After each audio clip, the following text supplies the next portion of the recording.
Economic Development Committee meeting of the Montgomery County Legislature. It is May 20th at 6 p.m. First on the agenda is discussion. Does anyone have any discussions regarding the agenda today? Hearing none, we'll go right into our resolution. Resolution 1 is a resolution of the Montgomery County adopting the Montgomery County multi-jurisdistrict natural, that's the wrong resolution, my apologies.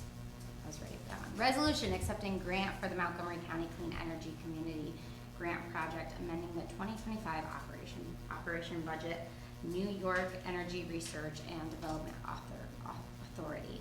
Do I have a sponsor and a second? Legislator Martin and Legislator Wilson. All in favor? Aye. Opposed? Abstentions? Hearing none. Moving on to resolution and our final resolution of the night, a resolution of the Montgomery County adopting the Montgomery County multi-jurisdictional natural hazard mitigation plan 2024. Do I have a sponsor and a second? So Legislator Sweet and Legislator Kelly. All in favor? Aye. Opposed? Abstentions? Do I have anything under other? Hearing none. So moved. Thank you. 6:01. I'd like to call physical services. I need a second. And Brian. Thank you. Okay.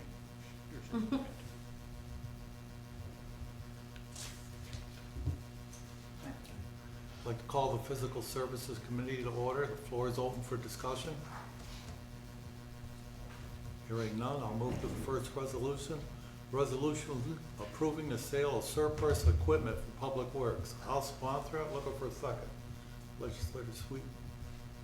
All in favor, move to the full board, say aye. Just discussion, Legislator Hedwell, I want you to see here that we are following your recommendation, coming in ahead of time. About a topic that has, come before us, and we've discussed behind the scenes, and that's the creation of a subcommittee for things related to buildings and grounds and strategic planning. And so consequently, we had a meeting last month before our board meeting with Eric, and then we had some with the sheriff, and we talked about various things, security in buildings and things of that nature. And so one conclusion we came to was it's something that was bantered about a little bit last year. We need some kind of subcommittee to talk about strategic planning as it pertains to moves within our buildings. We don't want them to be a function of because obviously things change, and we saw it happen the last year. We had an executive here. He left. May have had personal discussions with people about how and where they were going to move and why, and so obviously things change. The executive's gone. Legislators change. So I think it's best, if we have an approach where these decisions are made on a collaborative basis.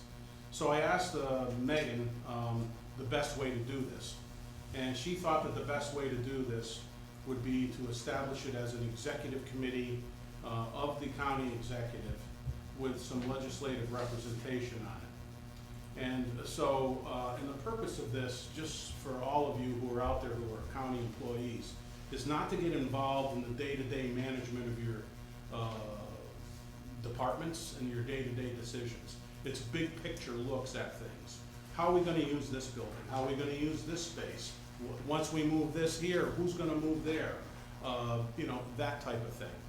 So, the decision was made that it was best served as by council. It was best served as a committee of the executive.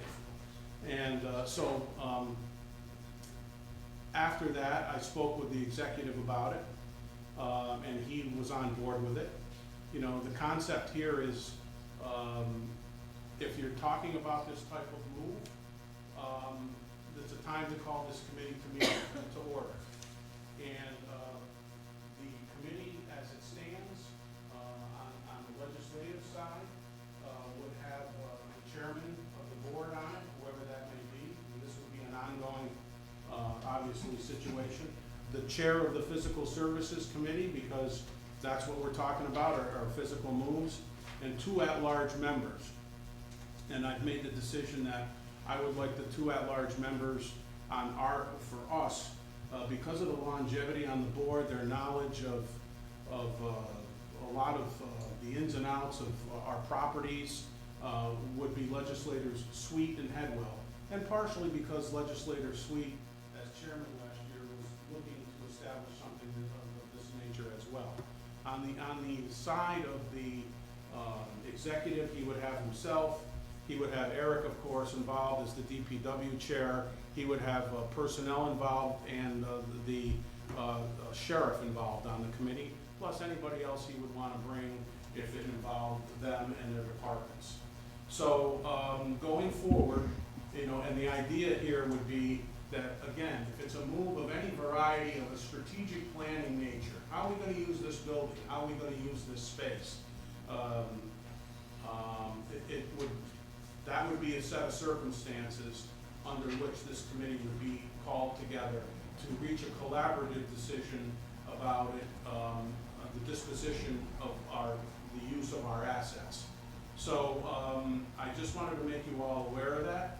I think it's something, that will be helpful as we move forward and will transcend the actual people in the positions and be a function of the 2 forms of government, the administration and the legislature, working together to achieve, these moves. And so I just wanted to bring that up as a matter of discussion. Peter, as executive, it'll be incumbent upon you to call these meetings to order. It wouldn't be a good decision to come in here with a resolution that carried those characteristics without having involved us first, as part of your committee. And I know that's something we discussed and you were on board with it. I don't know if you want to comment on it at all yourself here now that I've delivered, the basic framework of how it would work. I would agree 100% with it. I think it's much needed, so there's a little bit of coordination with some of these moves and energies and efforts and money.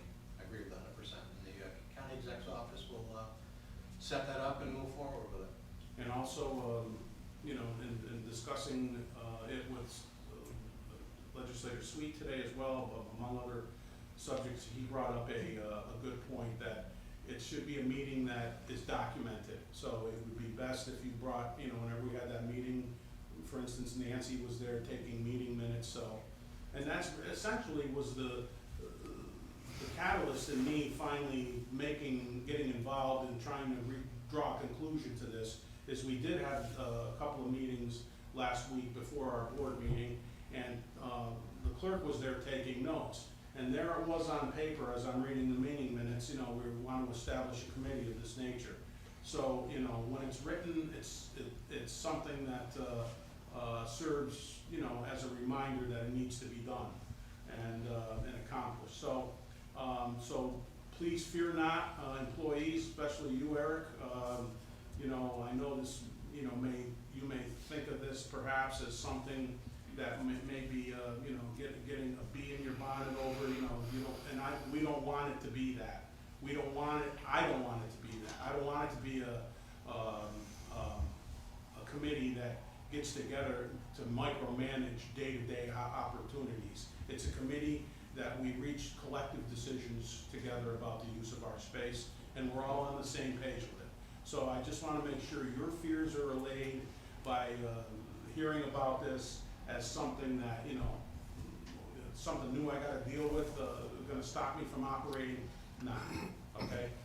So, but you know what? If I was sitting in your seat, I would think, are we going to be meeting over how many screws I'm using or how I'm deploying my people? No. It's about big picture uses of our assets and things of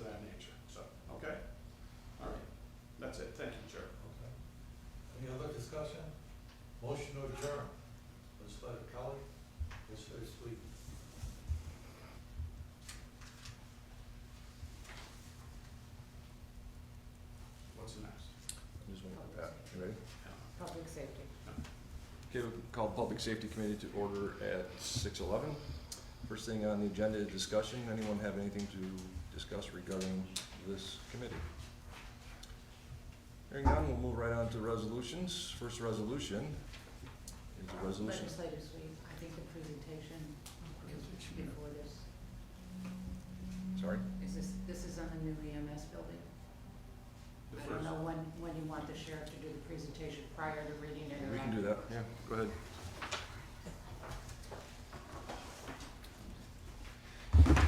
Mr. Chairman, members of the legislature, and clerk, thank you for allowing me to do this short presentation tonight. A few weeks ago, we met with the chairman of the legislature, the public safety chair, and the county executive to discuss the crossroads that we are currently in with the EMS building. I would be remiss if I didn't thank our partners, Eric Mead, CT Mail, and everybody at the sheriff's office and the EMS crew. We've worked extremely hard to get to this level, and the Berries that are here tonight from EMR, which is our billing company. So if you have specific questions, we can defer to them as well. If you go to the second slide. So how we got here with EMS. We had identified a critical issue, lack of available ambulances and frequent delayed EMS responses. If you remember, that was almost 2.5 years ago now.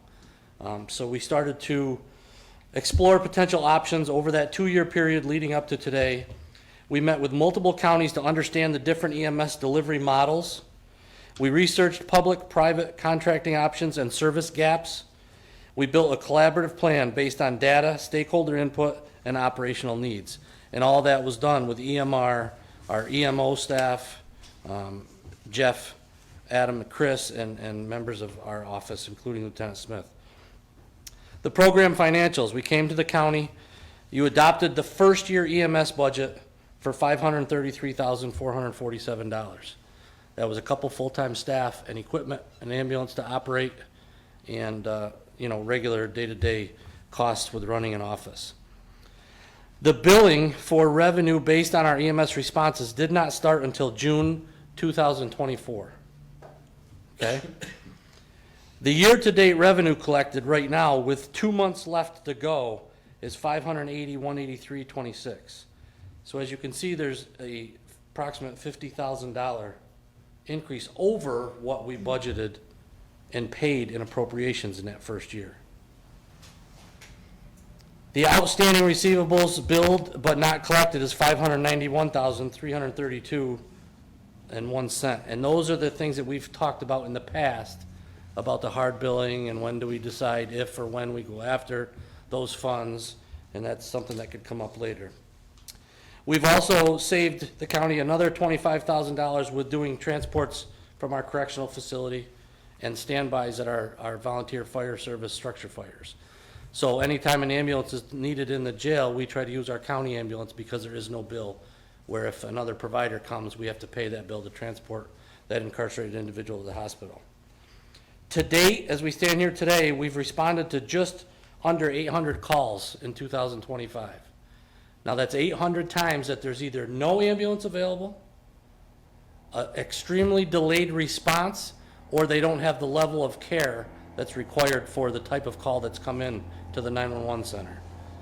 So these are black and white numbers, folks, something that's managed through our CAD system that you can see unequivocally. Sheriff, what was the number of calls you had from March through December? It was quite a few, 600, wasn't it? Justin, do you remember 652? 864. All right, so 1,600 calls you've been on since the institution of this thing. Correct, Okay. total. Mm-hmm. And again, the importance of those calls is no ambulance, extremely delayed response, or not the proper level of care. Because we have what's called EMD dispatching. So the dispatchers will take pertinent information when the call comes in, put them through a series of questions, and then dispatch an EMS provider based on what information is received. Whether it's BLS, basic life support, or ALS, advanced life support. This is a number that we never like to talk about, but it's something that I keep track of every year. At the end of our 2024 budget, the sheriff's office alone returned $405,000 to the fund balance out of our budget. And I'm not totally proud of that number, because I would like to say that we do a good job on our budget and we keep track, you know, $12.5 million budget, we returned 405, but it happens. It's open personnel lines that it takes a while to fill vacancies. By the time we fill them, based on basic courses for correction officers and police officers, you know, money here or there, whether it be a part-time line or overtime line, you know, some of those items are difficult to budget for. But that's money that came back to the fund balance that is real money. And I just point that out because we're getting to the point where we're going to ask for money. As you are aware from a previous resolution, we've received $1.57 million from Congresswoman Elise Stefanik's office as a grant.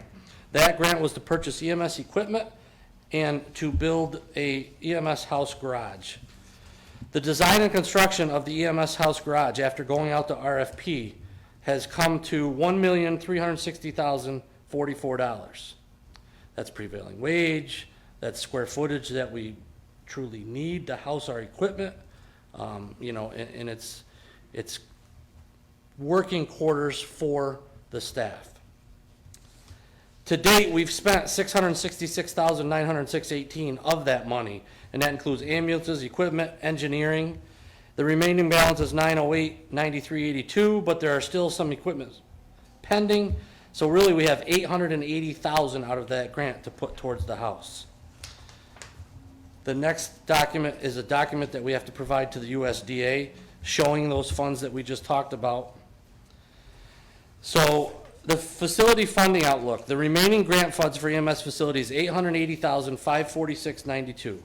The total cost I explained to you was $360,044.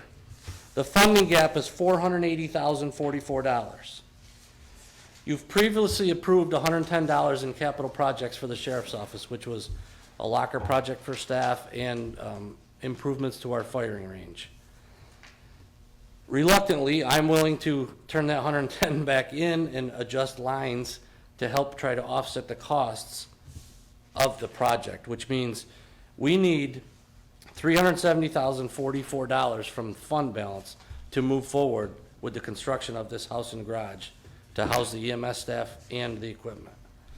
Now, I know $370,044 is a lot of money, but if you take back how we're doing with our revenue and you take back with the money that I gave back at the end of the budget year, we're well above that figure of $370,044. We have 2 months left before we've reached 1 full year of revenue collection. We have May and June. So I believe you said our last month was $100,000, our best month yet. And we're not in this business to collect revenue. We're in the business to provide a valuable service to the constituents who need help. But it is part of the equation to offset the costs. Certainly, like you're in a business, when you approve a budget, it's to try to do it responsibly and offset the costs to the taxpayers. I'm very concerned that if you don't think it's a good idea to spend that money, that we would have $880,000 left on the table from the Congresswoman's grant. That is certainly nothing that is going to, nothing's going to change in that bid, except if we ever had to go out again, it would get larger and larger. They never get cheaper. I would defer to Eric if there's specific questions about the construction, but we're confident in the low bidder. We've had numerous meetings with CT Mail, who will be our engineering firm throughout the entire process, and the confidence is there to make sure they do a good job. We've come up with the location. We've been through the entire planning process. So if the ledge approves the funding and we move forward with the project, we will be ready to break ground soon. DPW has continued to agree to do the site prep, site work, and so it would be full steam ahead. And Justin is here, Lieutenant Smith, if you have questions about the EMS program. He is the main supervisor who manages that on a day-to-day basis. The Berries are here from EMR to talk about any questions you have pertaining to billing. And then certainly budget-wise and funding lines and anything that you would have for me, I'm prepared to do my best and give you the information requested. Sheriff, this is a question I asked originally about the billing. I know the private pay comes in, that's probably, one of those slides before was large part of it was private pay, right? And those portions of, third-party reimbursement that did trickle in, correct? So it's private insurance pay and it's state Medicaid, Medicare reimbursement. Yeah, all the pairs are broken down for the reports. You do have a large population of Medicare, Medicaid, and private pay. Yes. Which makes recovery challenging. Yes. As you know, in New York State, the county bears a portion of the responsibility for Medicaid as well. Yep. It's one of the reasons why we don't bill for the incarcerated folks to reduce the burden on the county. Our revenue recovery program is really based on trying to reduce the overall burden to the county taxpayers and trying to retain as much of that revenue as we possibly can. There is outstanding AR. In dealing with billing with a county where you have multiple NPI numbers attached to your tax ID, we found that some of the payers, in particular the VA, gets funneled to another county department that we're trying to resolve so that the sheriff's department gets the credit. The county used to own a home in the county. Aetna has decided to send checks to that home instead of to you guys. We're trying to resolve those issues. And it's all a result of there's multiple NPIs attached to the county's tax ID. So we're working on those. That will clean up the reports and somewhat because we can't remove that from the AR because we don't have the remittance advice yet. But that'll make the reports look a little bit more accurate. But the bottom line is the money all comes into the pot that's into the counties regardless of what department it ends up going to. So we're continuing to work with the sheriff's department on making sure that we get all of the appropriate information that we need to maximize your revenue. There was some discussion about the possibility of going to collections. That's where I was angling, sir, Yeah. is I just wanted to, and that's what, because when we got talking about this several months ago, I asked the sheriff, how much was, 90 to 180 days, and Yep. and it was third-party reimbursement, and I'm on a hospital board, and I know how that Yep. works. Yep. And all I wanted to see was there any merit in getting a collection agency involved? I'd rather have 2/3 of that balance than none of it, you know Yep. what I mean? And Yep. so I just wanted to get your take on that. Sure. We have a partnership with a collections agency called CAC that specializes in EMS revenue recovery. As you know, in New York State, there are multiple protections afforded to patients with regards to healthcare debt collection. Their credit ratings don't get impacted and so forth. So there are limits as to what a collections agency can do. But I believe that it's found money when you go to collections. Sure. It's anywhere between, and I'm sure you experience at the hospital, anywhere between 3% and 4% Yeah. in Yeah. collections. But again, it's found money. Like I said, we have a great relationship with CAC. They're integrated into our software. We can certainly get them to give you a proposal if you'd like with regards to. Just for the old medical stuff. malfunction. For the old Yep. stuff. Yes. Yep. And also, the other angle is coding.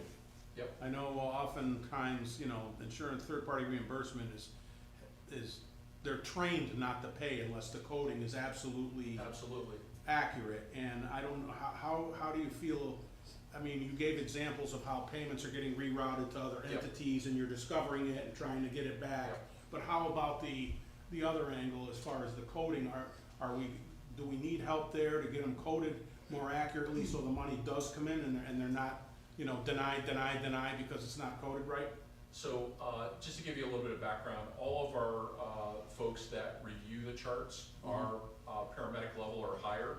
My wife is a PA, she was a paramedic. They're all certified ambulance coders. We go Okay. to the National Academy of Ambulance Coding for certification. Matter of fact, we're going down to do our annual CME for recertification next week. So ICD-10 coding is a challenge with some, because some insurance carriers tie it to the outcome ICD-10 codes at the hospitals. So we have to be very careful to make sure we're matching up. And the other difficulty is ICD-10 codes are diagnosis codes, and in EMS, we really don't diagnose. Right. We treat conditions. So that's also a challenge, is taking the condition that the provider puts in the chart and mapping that to a diagnosis code. But a lot of insurance carriers, as you know, they deny just to deny, to prevent you from continuing to come back. But we are very persistent in making sure that we get those codes right. They're codes that are acceptable by those insurance carriers, so again, that we maximize your revenue. Okay. I just think, you know, if you can ever establish a procedure to come back to us with regarding collection, you know, of the older stuff, the 120 to 180, or, you know, just trying to maximize, you know, Absolutely. instead of saying, well, we're never gonna get that. Yeah, absolutely. All right, thank you. I just want to say too that we've slow rolled this process, and we've strategically started from day one, and you guys and girls have been very supportive, and we've done everything we can to do it the right way, to set a solid foundation, to get to the point where now we have to take ownership of this program, and we're gonna be coming back this year in the budget year asking for staff. We have the equipment. I'm hoping we're gonna have the facility. We're gonna need staff to meet the needs of this county. It's not a luxury item, it's more work for us. But we have to provide a service, and we can't do it half-baked, and there is a cost to that, but I believe with the revenue we're receiving and the strategic way that we're doing things, scheduling and managing everything, that it's a benefit to not only us, but to every constituent in this county. You know, we provide mutual aid to the City of Amsterdam Fire Department on a regular basis, because at times their ambulances are tied up, or if they're involved in a structure fire, they need somebody, and we're a good partner in that aspect, and it's a necessity, and I just want the ledge to, you know, start thinking about that and realize that that's why we're here. This is not a luxury, it's a necessity. You're not trying to build an empire here, Jim. No. I know you're all working your butts off at this right now, so, If we're building an empire, we're doing it the wrong way because we're working our butts. yeah. You know, in my estimation, and I'll let others speak, there's nothing more paramount or tantamount than the safety of our citizens and their health. And there's a need here. I mean, I heard this a month ago, and I'm hearing it again now. I mean, the existing ambulance services, they need, you know, they're struggling. They take the guaranteed income. You know, when somebody needs a non-emergent hospital transport, they'll take it because it's guaranteed income. But then they're gone, and then the phone rings and somebody needs an ambulance. And that's where we are stepping up and taking care of our citizens.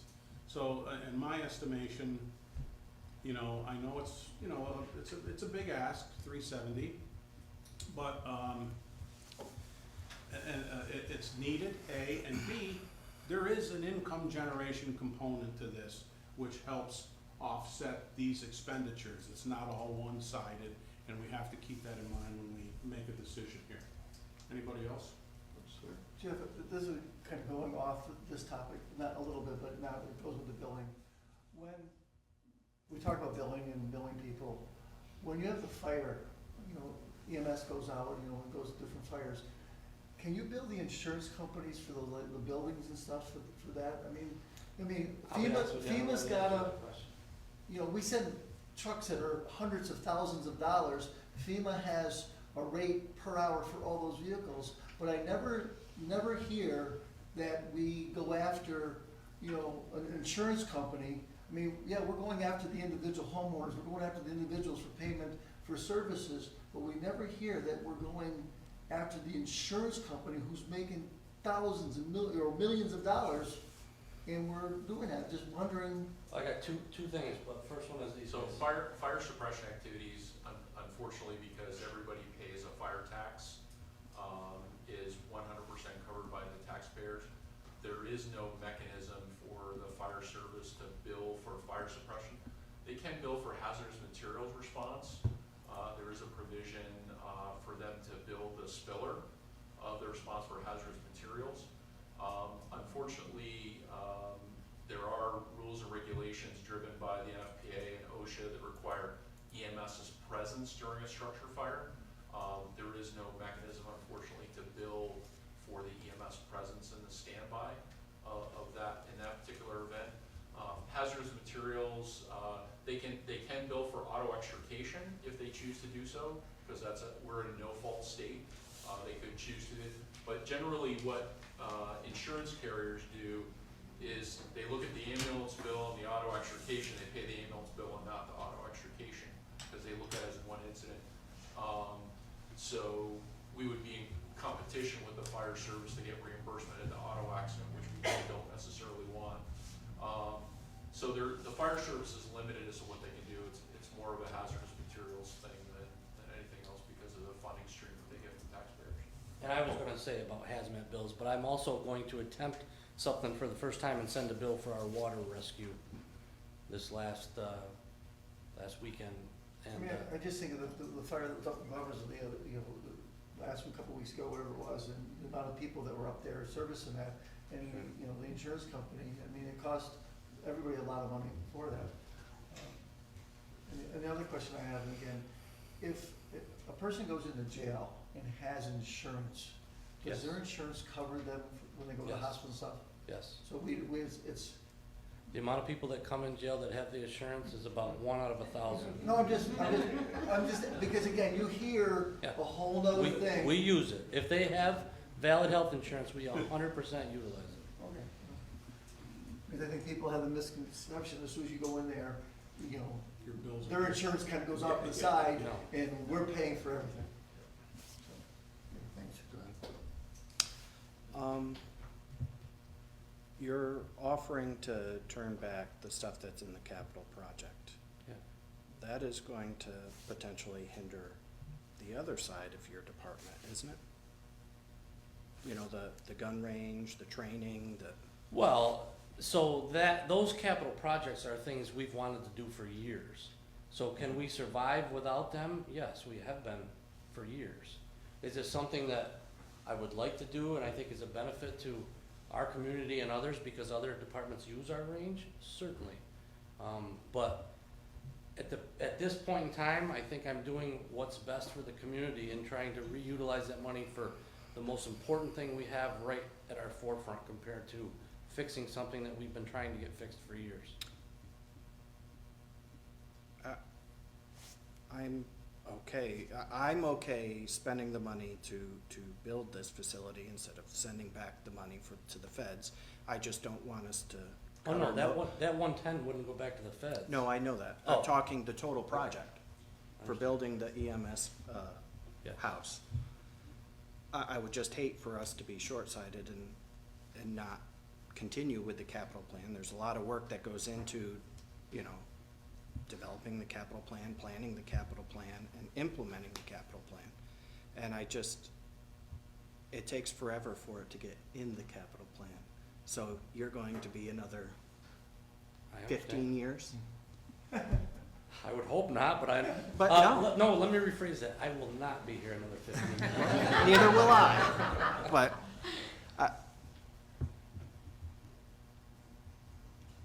I would Yeah, just, I understand. the other thing, the numbers are looking good compared to when we started. And I see that you're doing it on a June to June basis. How did the year end last year compared? I don't have that figure tonight, but I can email that to you. From when we started in June until December 31st? Yes. I asked that question a couple of weeks It's ago. less. The banker- It's less, there's no Right. doubt. And again, don't forget that the revenue We line is reduced not a it. guarantee Right. either. No, You never know. but we also reduced that revenue line when we adopted the budget, I believe. Right? Yes, I You believe so. requested 500,000, we knocked it down to, Yes. because we were tracking so low Right. in the first partial year. So I can get that figure and Yeah. email that to you Yeah. tomorrow. Okay. With that, if we go forward and decide to fund what's in the capital plan and the EMS building, if your jail revenue and stuff comes in over budget, would you be looking to utilize those for one-shots as we have in the past, or use that to kind of, Well, I think it would depend, one, on if it went over, two, how much it went over, and three, the communication that we have together Okay. on, if you want me to try to do something instead of in the budget, or, we usually have that dialogue. because I do think, I think the EMS service that the county's providing has been well received and absolutely a necessity. You know, I see them out and about everywhere I go, and they're hustling. I think as I stand here today, and of course, maybe I have a biased opinion because we've done the work, but if you look at the revenue and the expenditures, I mean, we're losing sight on what we're spending. We're not paying attention to the service we're providing for the minimal amount of money that's actually being spent. So that's where the rubber meets the road, if you ask me. I understand, but if we don't keep an You gotta eye keep on control of it, spending, I do. it could easily get out of hand. And But I we don't also think we're should be there. super thankful, $1.575 million. Yeah. Where would we be if we had to start this service right now without that grant? And that's why I We would be, am in We favor would of be in a world of finishing hurt. the project. You're a numbers guy, I know how you think of it. You think of the right way. I personally would like to go forward with what we're talking about, but I also would like that within another couple months, sit down with the capital committee, group and talk about, once we have a better idea of where we are with fund balance and stuff like that, of, maybe, doing some of that work that we're talking about and not let that be lost. Quite frankly, I will say this, he offered it in the meeting, and I said, you know what? When you're asking for fund balance, it may not be a bad thing to throw in something to help offset it if you have some place in your budget where, it's not absolutely necessary, like you just described. So, but Martin brings up a good point too, and so do you. So, well, I just tried to limit the hit to fund balance was my goal there.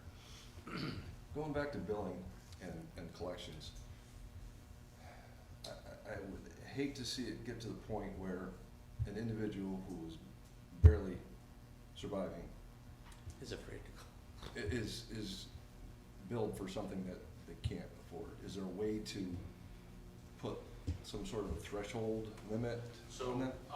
under CMS regulations, that patient could ask for a waiver, and then, once they request that waiver, we can analyze their situation and we can make recommendations as to how to reduce their bill. One of the things we always offer is payment plans, and, if that will not work, their bill can be reduced and or it can be totally waived based on their financial situation. One of the things that we really encourage people to do is call us, and we will do what we can to help them to resolve their claim. And that's one of our big focuses about our invoicing, is to get people to call us and reach out if they need help. And we will do whatever we can to help them. But the county, in regards to CMS regulations, has the ability to offer a waiver to folks that are in trouble. Yeah, I'm not looking to just have someone get a free ride, but, Yep. be able to work with the individual. Exactly. And Like you said, that's what we payment do. plan or whatever. That's what we do, yeah. Okay. I'm working on another plan with the treasurer, and we don't know if we're gonna be able to pull it off yet, but, we're having discussions about doing something maybe in next year's budget that would help offset more of the costs also. And that's really all I need to say, right? We're still figuring it out. All right, any further questions for the sheriff or anyone else regarding this? I'm just gonna stay here, sir, because all the resolutions, I think there's like some more questions. All righty, let's move on to the resolution. The resolution authorizing the county executive to execute contracts for construction of the new EMS building and garage. I'll sponsor. Need a second? Legislator Pep. We do have amendments to this. We need to add 40,000 to the CT mail line.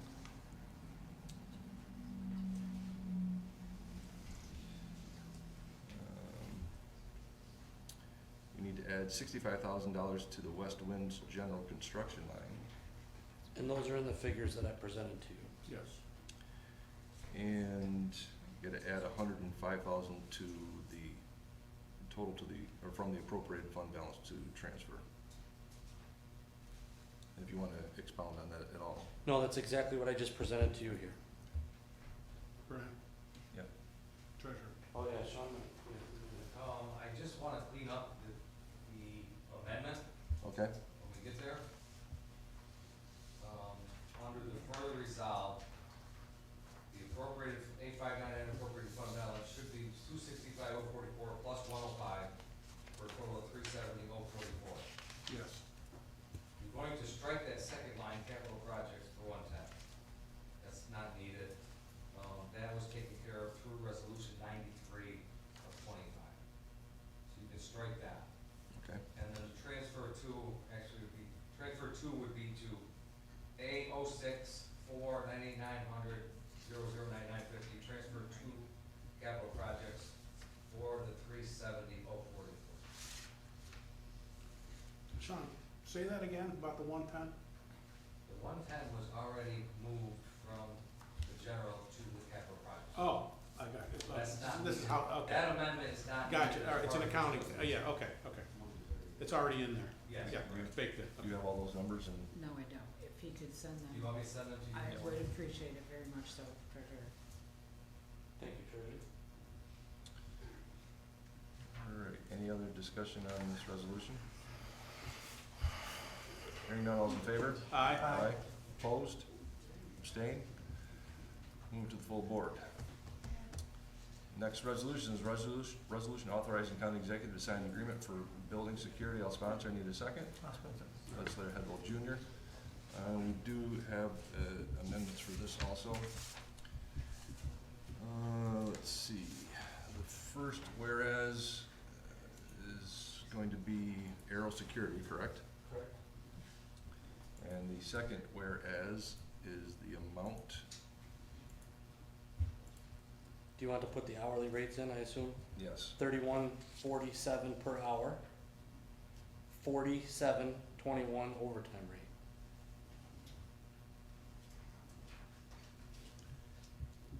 And the fund balance needs to be changed also? Correct. Appropriated fund balance? Yep, that's in the email that I sent you, and it's per the RFP 6-25. You have those numbers correct, clerk? Yep. Clerk? Yes, I do. Okay. What's that number? 119, 383.40. Okay, good.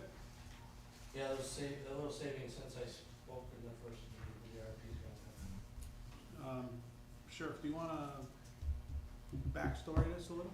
Sure, so the personnel director and myself and some department heads have always talked about safety and security of the buildings and the facilities, and the need continues to arise, where department heads and employees have talked about feeling safe coming to work and having potential proper security in place.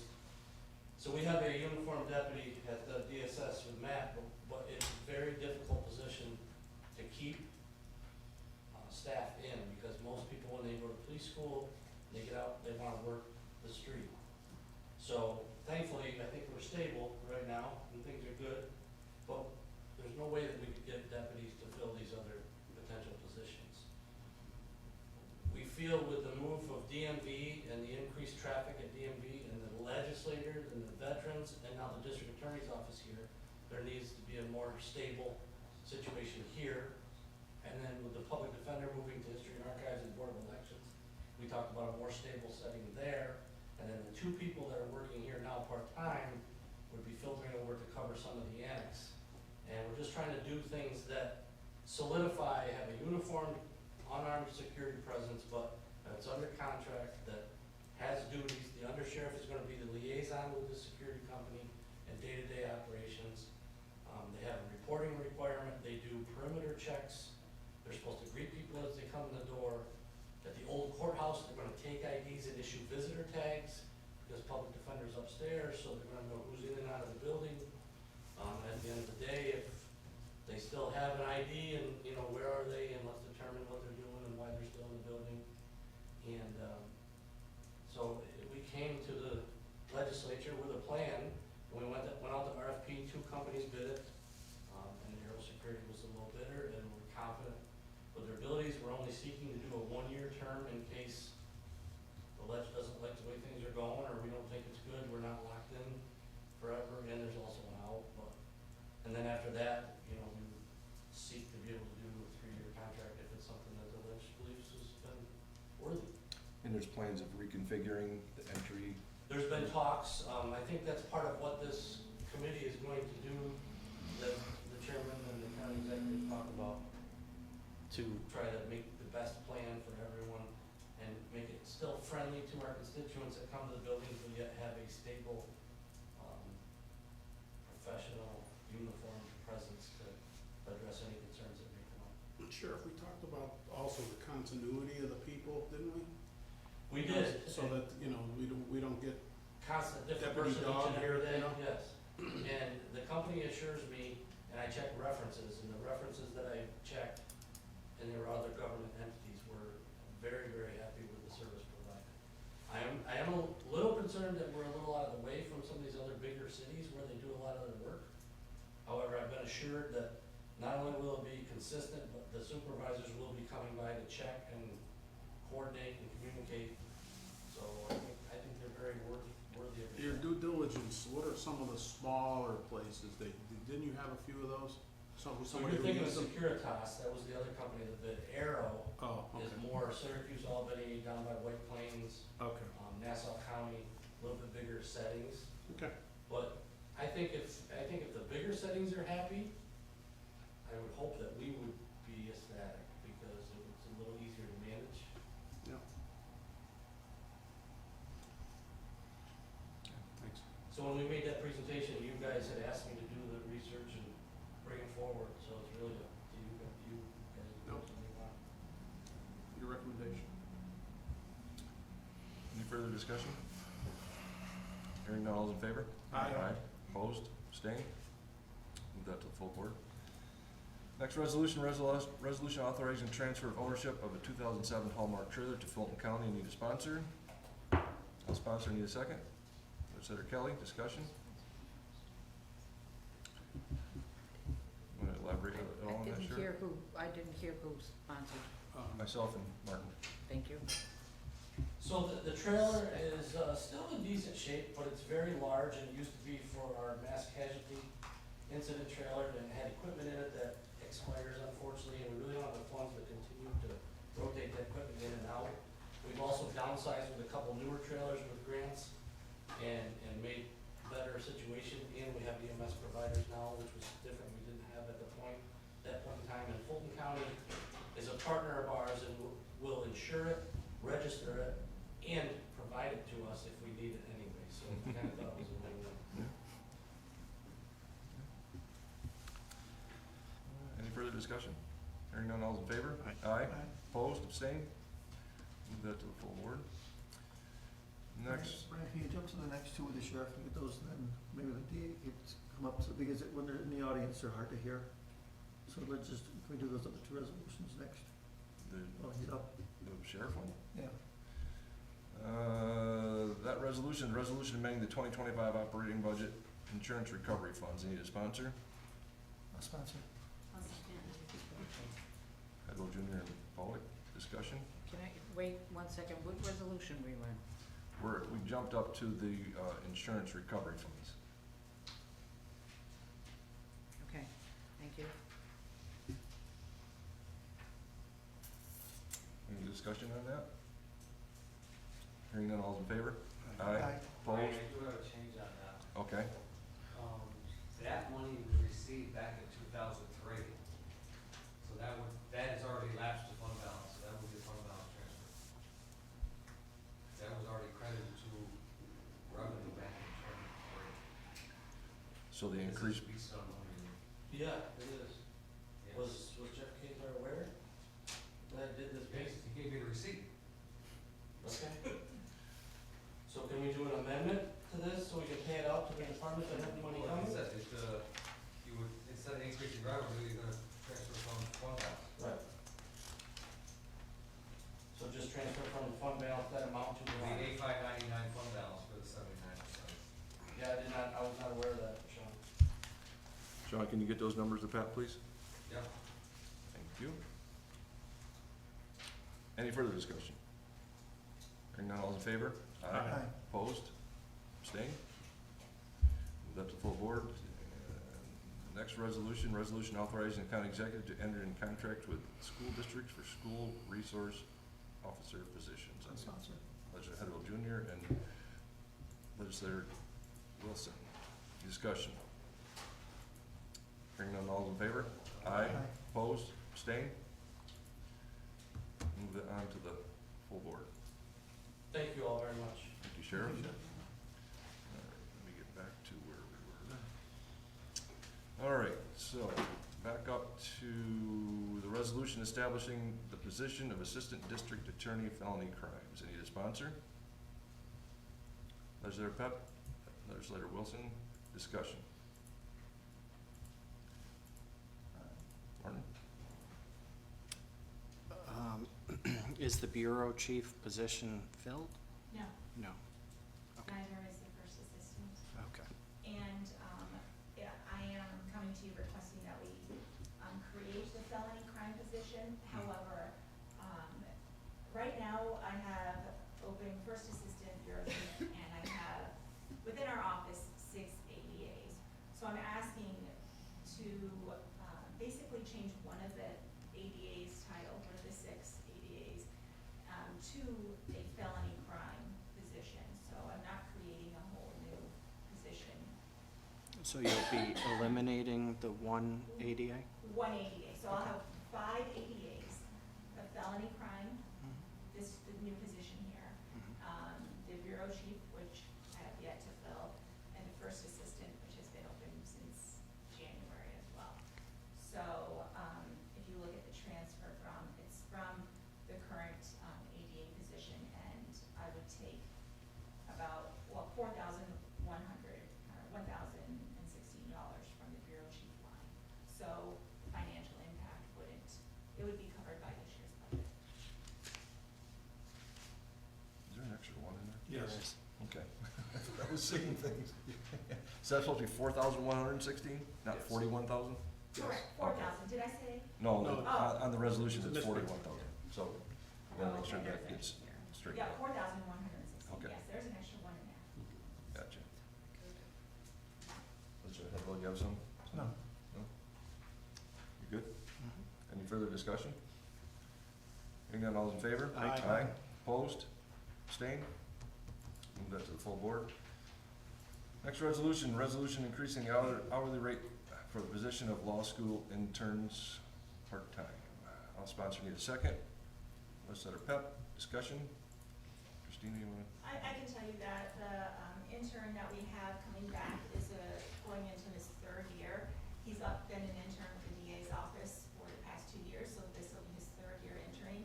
He's actually working on a homicide case that's going to trial in the fall. So he's going to delve into it the entire summer, and he's very familiar with our office. The funds would be coming from our 2025 budget. I had a paralegal position in January. It wasn't billed until March, so just asking that we transfer the funds from that line to the line for the intern, which I don't have a copy of here. So, no financial impact. We can reassess next year for whatever interns that we want to have come in. Okay. Christina, if you can, like, not this time, but get those accounting, in the resolution. Yes, I thought they were in there. I mean, it's nice to know it's coming from in the operating budget, but some of Yes, us wanna no, know but I'll just read it. where it might be coming from, Yeah, no, You know, I can do that. yeah. You provide that to the clerk for the Yes. full board. Yes, Okay. I can. Any further discussion? Hearing none, all those in favor? Aye. Opposed? Abstained? Move that to the full board, and I believe, You have oh, one. we got one more. I'm sorry. Go ahead. Can I go back? Sure. I think because we already had that line, I think we already did the transfer. I think we've already transferred the funds. We did a budgetary transfer because it was less than 5,000. Yes. Oh, okay, Okay, So that. Gotcha. Sorry. thank you. that'll work. Okay. And the last resolution is a resolution authorizing county executive to sign New York State Indigent Legal Services contract. I'll sponsor, need a second. Legislator Pollock, discussion. Bill, you wanna elaborate at all?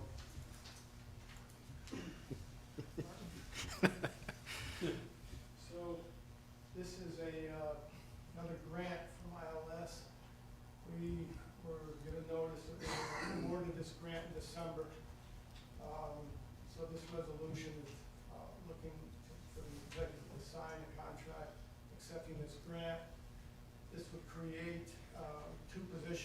full-time attorney in family court and a caseworker in family court. This grant is specifically designed for Article 10 cases in family court. It's abuse and neglect cases. This is something that the state wants the counties to do. They've been awarding these grants for a number of years. We were turned down twice. This was my third attempt to get this grant, and they finally did approve it. So there would be no cost to the county. It would be working strictly on Article 10 abuse and neglect cases. And the state feels we need it, and I do too. I think it would be a great benefit for the people in Montgomery County. Martin? And it would be new hires? New. So I'm told that. Good thing you have more space. Pardon? Good thing you have more space. Good point. Do you have something? No. So when if the grant goes away, the positions go away? Yes. Okay. Yeah. You have something? No, you're killing us. You keep adding positions, and the district attorney's gonna keep wanting to add more Yes. positions. We gotta keep this. Balance the scales, right? Isn't that the symbol of law? Not anymore. You know, Remember that. when I started this job, we could not get pencils. And so now the state has definitely been putting up the offices all across the state of New York. All right, any further discussion? Hearing none, all those in favor? Aye. Opposed, abstained? Move that to full board. Anything under other? Motion to adjourn. So moved. Kelly, Public. 6:59. All right, yeah, where you go? I'd like to call on behalf of Legislator Kowalczyk, who couldn't be here this evening. I'd like to call the Health and Human Services Committee meeting to order at 6:59 and open up the floor for discussion. Yes. Thank you, Chairman. I have just a brief presentation that I wanted to update everyone on this evening. Thank you, Sarah. So it was recently brought to my attention again that there seems to be a lot of burning questions about the operations of programming in my department, and they're not coming to me, and I was a little concerned about that. So I just wanted to let everybody know that if you have concerns about things that are happening in the health department, I'm always available to sit with myself, the county executive, whoever needs to be involved, to talk about fiduciary responsibilities or day-to-day operations. And with that being said, you were all invited to attend our Lead Poisoning Prevention Coalition meeting tomorrow, which two of our esteemed legislators will be attending, I'm very happy to say. The New York State Department of Health will be there, as well as myself, to discuss the changes that will be coming down with the lead rental registry that will impact landlords' rights to tenants. We also will be showcasing some of the wonderful new initiatives that we are the first in New York State to be launching as far as our lead rental registry map on our website. The Associate Commissioner of the Regional Office will be there, so you're invited to ask him any questions you have in regards to the 5.8 million, the 242,000, or any of the changes that will be taking place. And also during this coalition meeting, we will be talking about the funding, how it's being used, where it's going, how long it will be here for, and the expectations of the coalition to really educate our community, as well as our board and those who are going to be involved in this. The Commissioner of Social Services is going to be there to talk with us and to learn a little bit about what the Spiegel Act is and how that is going to impact children who are living in houses where the landlord and the real estate agents know for certain that they are laden with lead and causing medical conditions and cognitive delays to our children, with the hope that if we can prevent lead poisoning, then as we move down the line, hopefully some of our EI and 3 to 5 costs due to cognitive delays and impairments in our children will decrease. So, and I know that I have a number of resolutions up, so I will take the sheriff's lead and just stay. Thank you. Okay, sure. Thank you, Sarah. All right, and thank you for the opening discussion remark. Our first resolution is a resolution authorizing the county executive to sign contract for leading in lead prevention subcontract for Better Community Neighborhoods. I'll sponsor it. Do I have a second? Second. Legislator Wilson, discussion. Hearing none, all in favor? Aye. Opposed? Abstentions? All right, that moves on. Our next resolution, amending the 2025 operating budget, carryover grant funds, 2024 through 25 IAP grant funds. Do I have a sponsor? I'll sponsor. Legislator Pollock, second. Anybody? Legislator Sweet, discussion. Hearing none, all in favor? Aye. Opposed? Abstentions? All right, that moves on to next week's meeting. The next resolution, amending the 2025 operating budget, carryover grant funds, 2024 through 25 Leading in Lead Prevention Program grant. Have a sponsor? Legislators Pollock and Wilson. Discussion. Hearing none, all in favor? Aye. Opposed? Abstentions? All right, thank you. That moves to next week. The next resolution authorizing the Department of Social Services to enter into a cooperative agreement with the Sheriff's Office. Personal service. I'll sponsor. Do we have a second? I'll second. Legislator Pollock, discussion. You know, seeing a flurry of these, I just wanted to, you know, I'm sure that all this was going on for many years. You know, there's the next 3, 4 resolutions here are like interdepartmental agreements. Is this just a matter of documenting them, executive, or anybody? Has this been your general course of business with, over the last number of years, or is this something new you've seen, Chair? Well, I mean, if we look through the next 3, 4 resolutions, you know, we got an cooperative agreement with Sheriff of Social Services. Next one, we got a cooperative agreement with Sheriff, Social Services. Next one, we got a Social Services and the Sheriff. Right. Next one, we got, Social Services and DPW. And, it's my suspicion that these interdepartmental services have been being provided all along for each other. Do we have any insight? And we don't. So, Sarah, can you, or anybody, With the Commissioner of Health and Human Services? what's that? I'm the Commissioner of Health and Human Okay, Services. well, she was, yeah. So, what this is accounting principles. There was no documentation. We've been audited. They have asked about records, where's the agreements, where are these things? In the past, they chose to not document and do certain things and circumvent these procedures. Our administration, has decided to tackle this, put this in front of you, so you all see the agreements that we have, so that way there's a clean auditing trail as we expend those funds in order to provide these services. So it really came to, a bright light got shined on it when we moved to Better, and Eric approached us and said, hey, you've got these other agreements, what about us with our, cleaning support staff, can you help?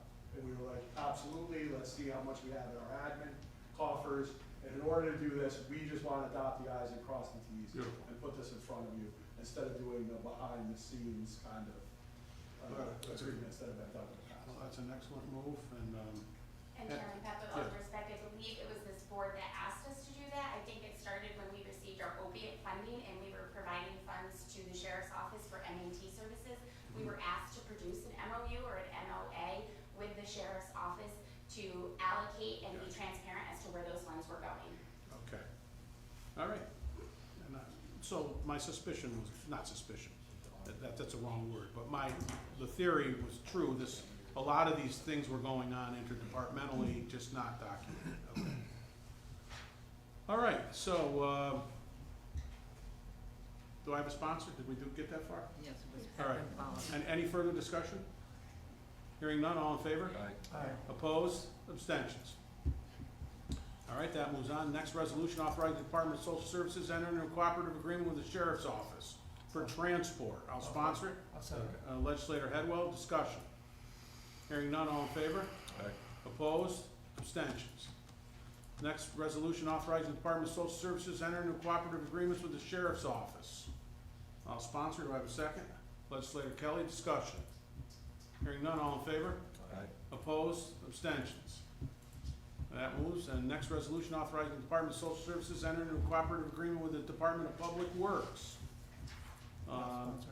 Legislators Headwell and Sweet, discussion. Hearing none, all in favor? Aye. Opposed? Abstentions? And I believe the last resolution amending the 2025 operating budget. I'll sponsor. Do I have a second? Second from legislator Wilson, discussion. Hearing none, all in favor? Aye. Opposed? Abstentions? All right, any other thing that anybody wants to discuss? Motion to adjourn? Motion to adjourn, second, legislator Sweet, at 7:07. It's 7:08, and I will call the Personnel Committee to order. First thing on is a discussion. Any discussion? Hearing none, we will get to the resolutions. And why don't you come on up? Okay, yes. Okay. The We don't first do resolution. personnel, but First resolution, a resolution authorizing the on-call pay for the attorneys in the district attorney's office. Have a sponsor? Sponsor, Brian? Michelle? Okay. Discussion? Go ahead. Brian, or Martin? He left. Never mind. I was wondering how much do we, I was gonna tell you. you, all right, thank you. So, when, before, discussing this, I did reach out to Nicole to see how much, the public defender's office on average, receives for, CAFA or on-call pay, counsel at first arraignment. And, the range was depending, well, it depends on how many calls they're called out to. During the week, it could be a busy week, they're in court all the time or slow. So the range was $600 to $2,000 a week. The county, I believe, has been in discussions with the magistrates as well, trying to get a floating, arraignment, centralized arraignment to where, I think that would reduce the expenditures for CAFA because they would have attorneys going out, but also currently, I can't send an ADA out, at arraignment, so, we just can't afford to in our budget. So what we do is we take calls from law enforcement, we get the information, about the charge,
how much, or how many hours for the last 2 months, 3 months, 4 months that they've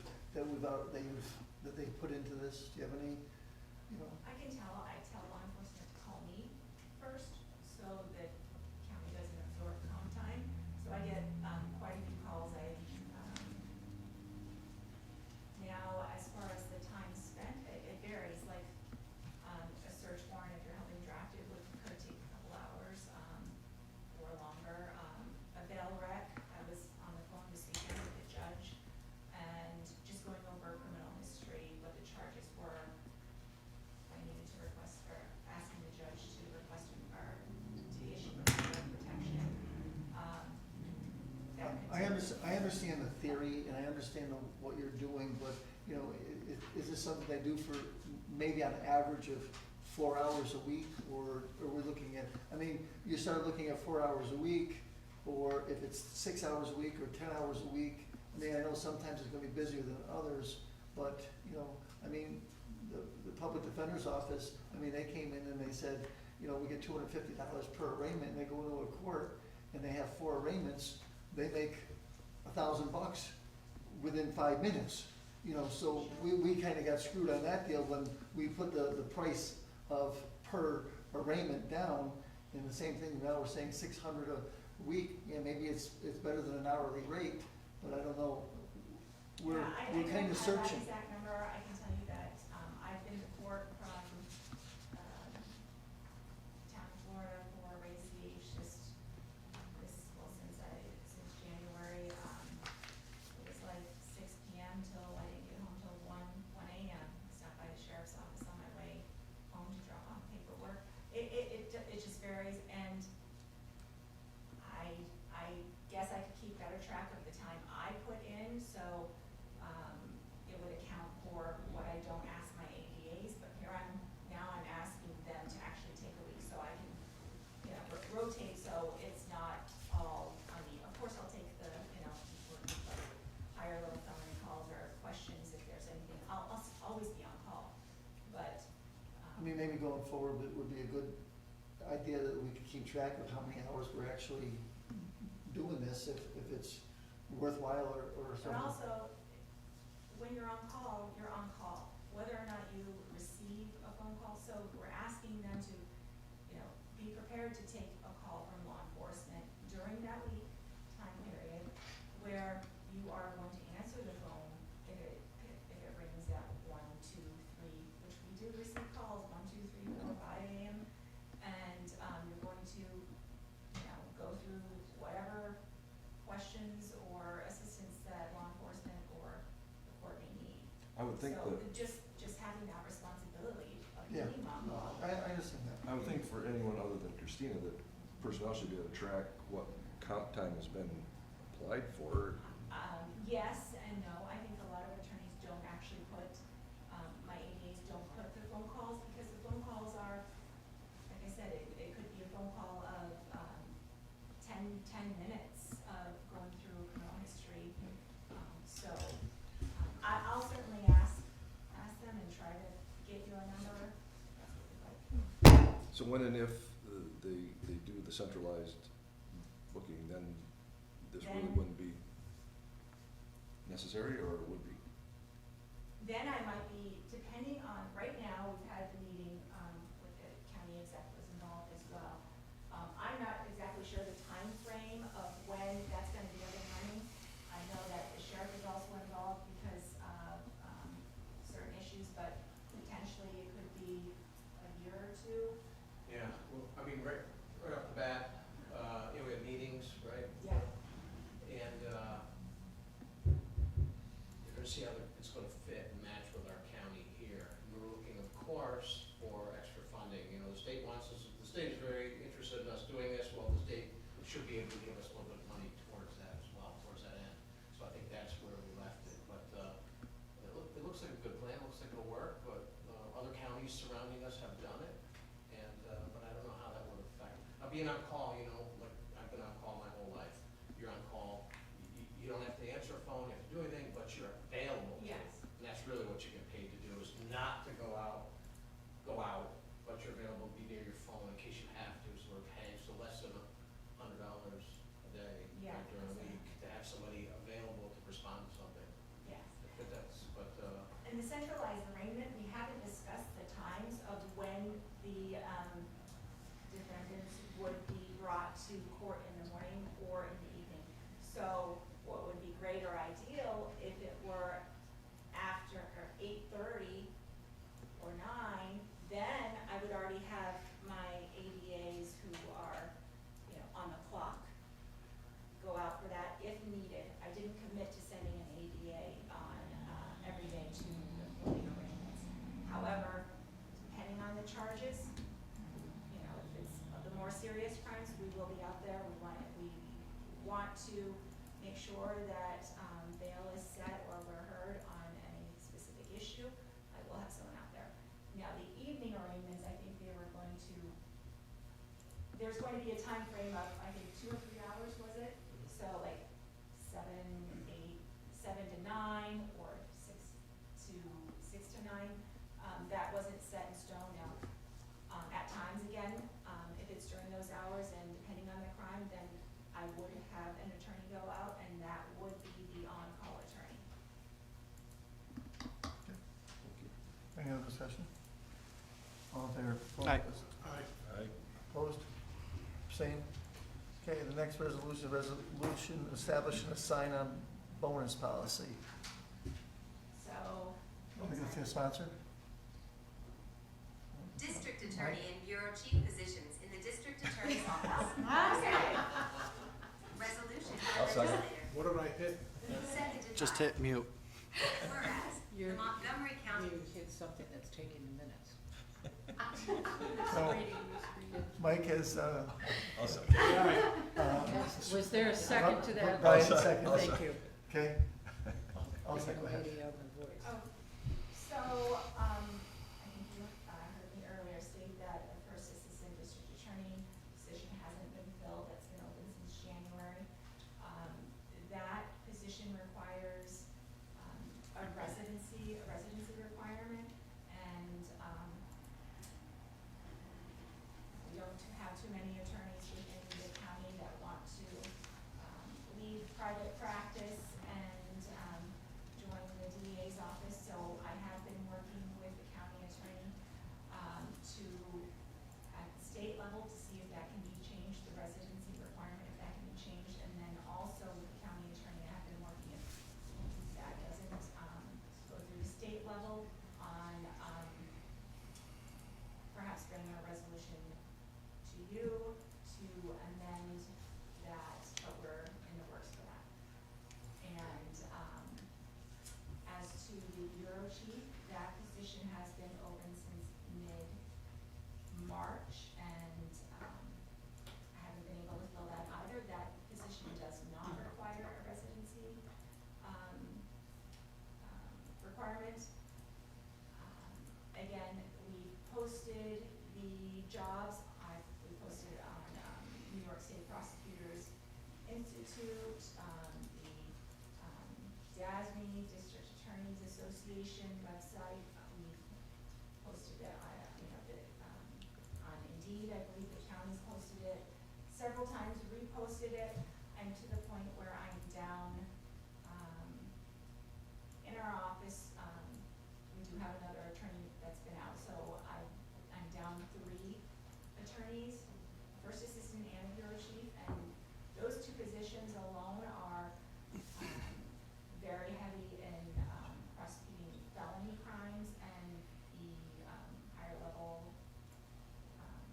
you know, the homicides, the guns, drugs, and, so I need to fill those positions. So having a sign-on bonus, I think might entice,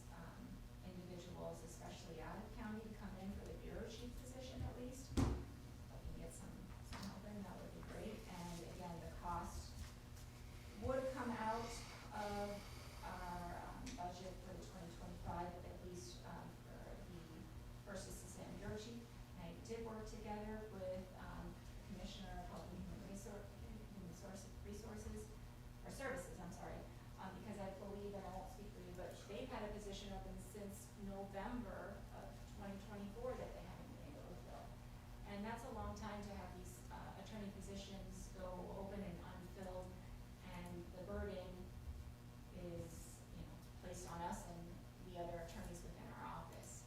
So we're at this point where we're trying to think outside the box. Go ahead. And you've worked closely with the personnel department to establish this? Yes. Okay.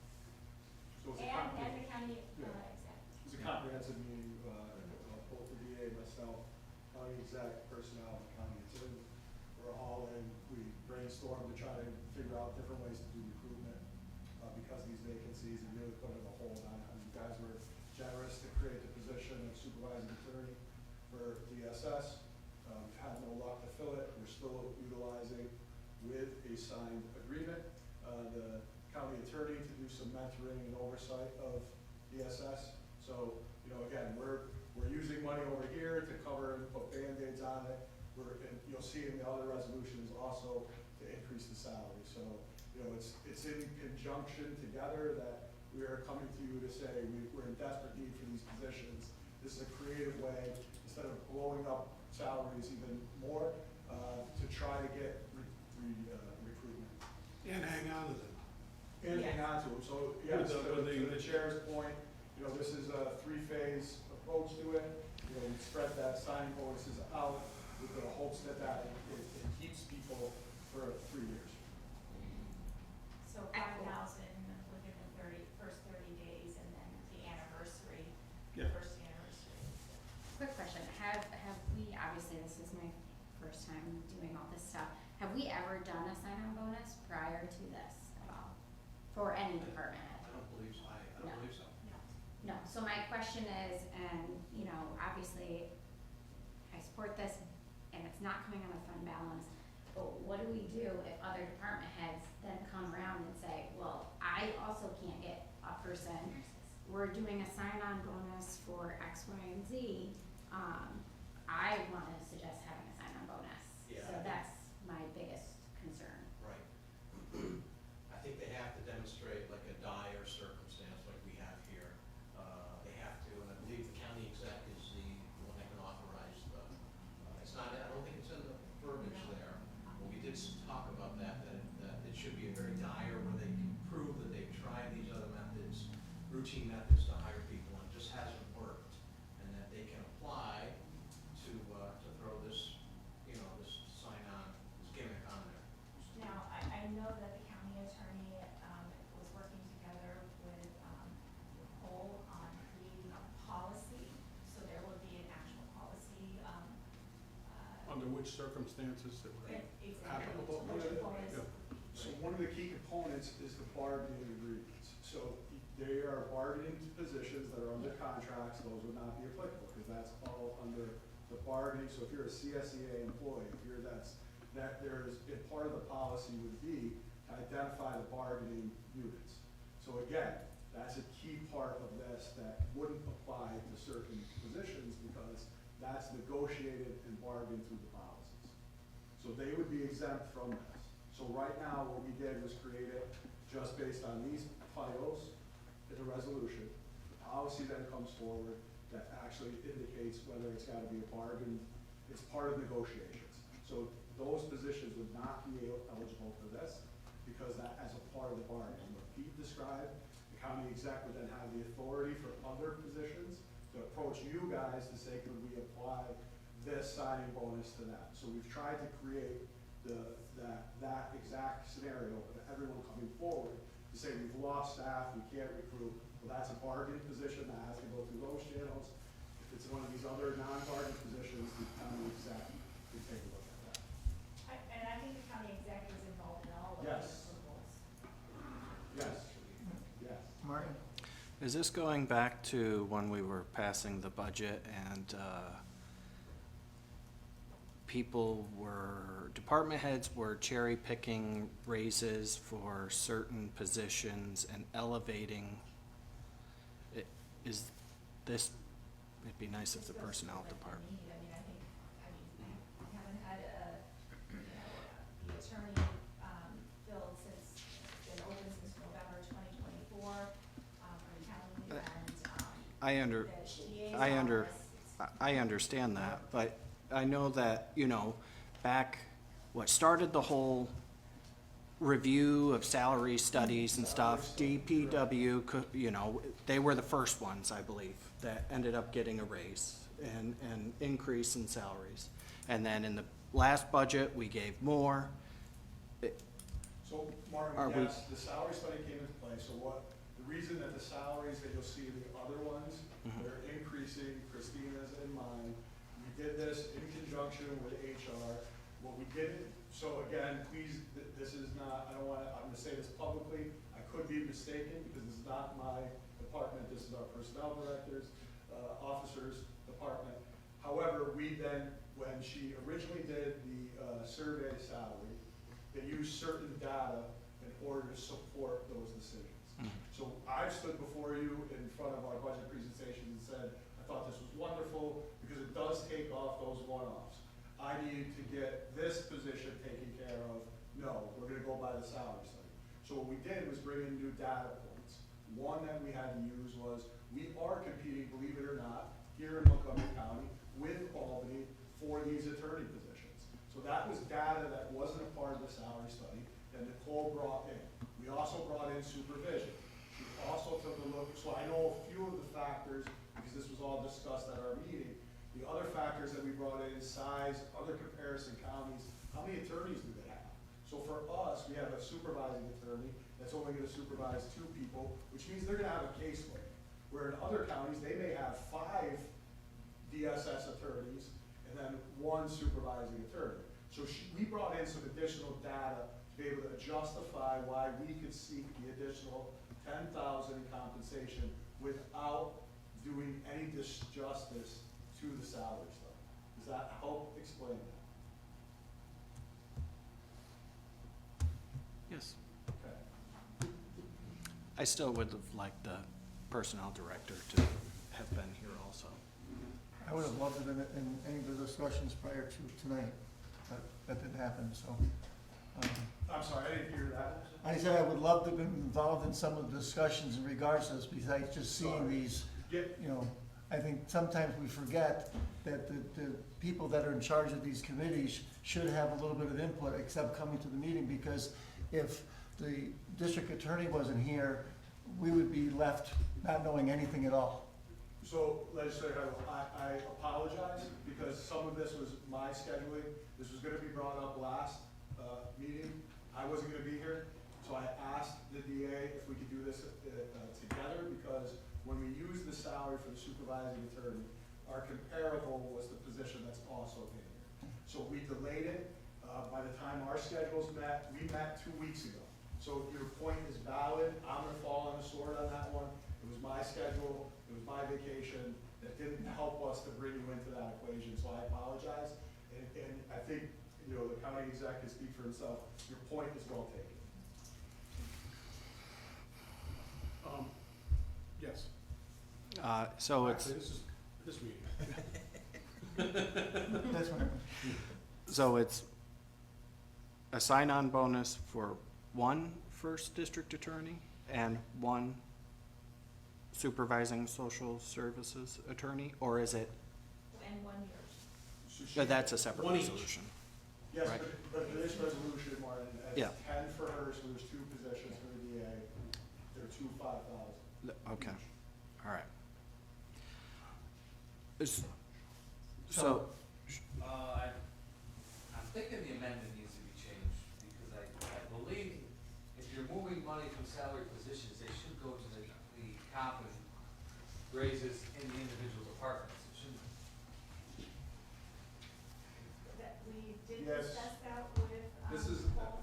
yeah, this is not, I just wanna say, I'm just. full switch transparency, that I looked at this resolution a half hour before the meeting, this is not what we submitted.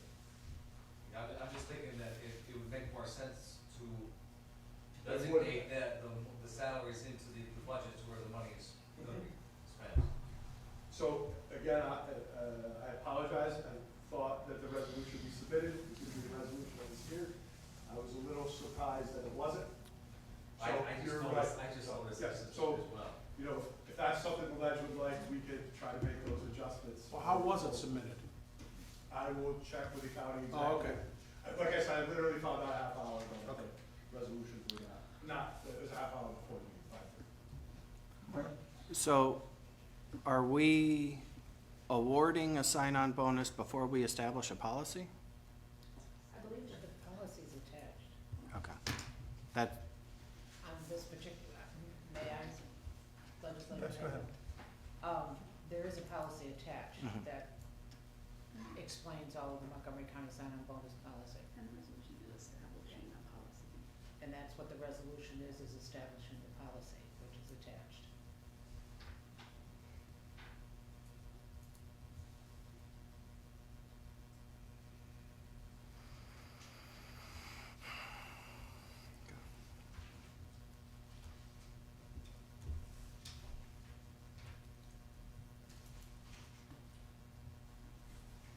Martin, you have anything else?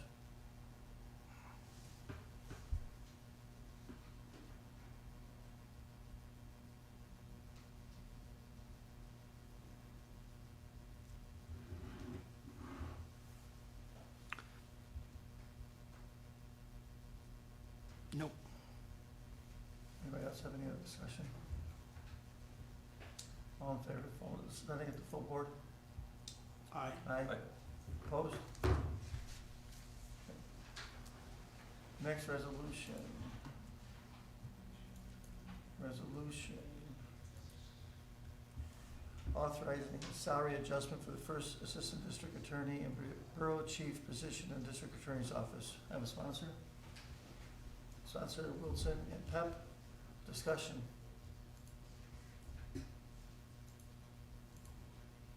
Anybody have any discussion?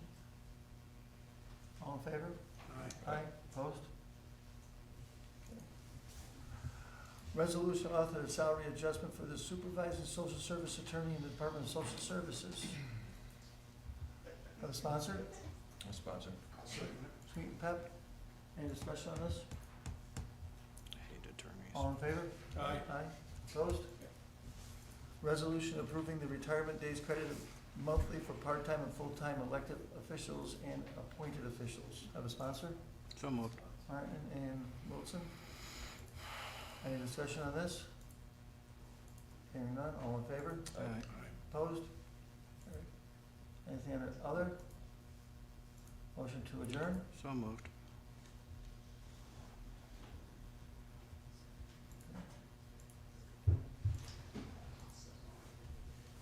Is there a second? That's me.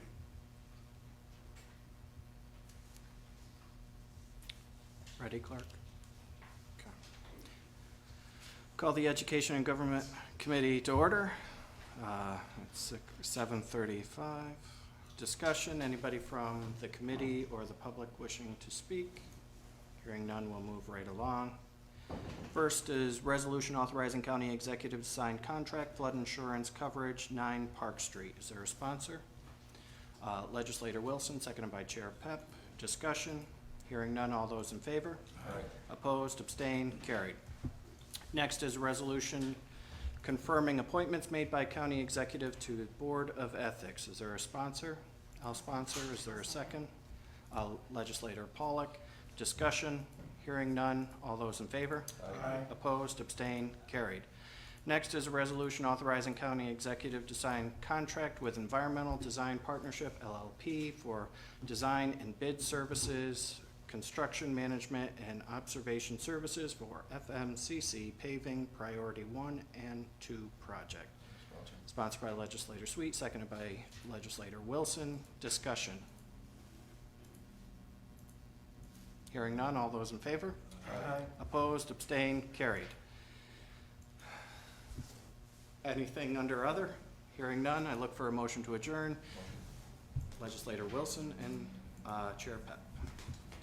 All right, I'd like to, on behalf of Legislator Majewski, who couldn't be here this evening, I'd like to call to order the Budget and Finance Committee meeting at 7:36. Open the floor for discussion. Hearing none, on to our 2 resolutions. The first one, resolution authorizing county treasurer to disperse mortgage tax money. I'll sponsor it. Do we have a second? Legislator Kelly, discussion. Hearing none, all in favor? Aye. Aye. Opposed? Abstentions? And the second and last, the final resolution approving abstract of audited claims. Legislator Kelly and Wilson, discussion.